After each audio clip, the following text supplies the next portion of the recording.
Alors pourquoi ce plat? C'est d'abord l'envie de cuisiner la langoustine vivante. Et la découverte de ce produit, il y a de ça plus d'une dizaine d'années maintenant, hein, ça fait 12 ans, m'a donné l'inspiration de dire attention, il faut le protéger parce que c'est un produit qu'on n'aura pas tout le temps et il faut savoir le mettre en valeur.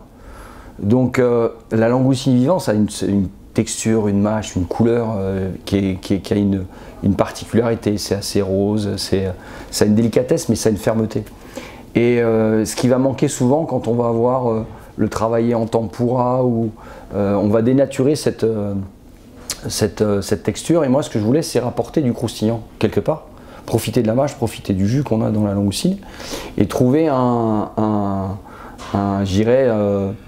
une recette qui mette à la fois en valeur le côté marin, d'avoir une espèce d'être... Tu sais que c'est une langoustine, mais tu la vois arriver dans l'assiette, tu dis « Oh là, qu'est-ce que c'est? Est-ce que c'est un nouveau crustacé qui a été créé? Est-ce que c'est un petit dragon de la mer ?» C'est ce côté écaille qu'on a posé dessus.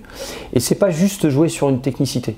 Le but, c'est pas ça. C'est vraiment mettre en valeur la mâche, l'onctuosité de la langoustine vivante et rapporter bien sûr un peu de croustillant et de matière tout simplement.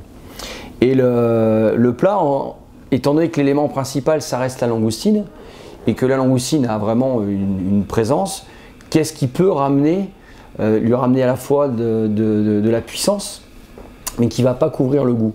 Donc le côté anisé du fenouil qui va être l'élément d'assaisonnement à côté, qui va mettre en valeur le côté marin, le côté iodé de la langoustine, va être intéressant, avec un peu d'acidité. Bien sûr, le condiment citron dans le plat a une importance pour avoir un kick de puissance vraiment sur ce plat.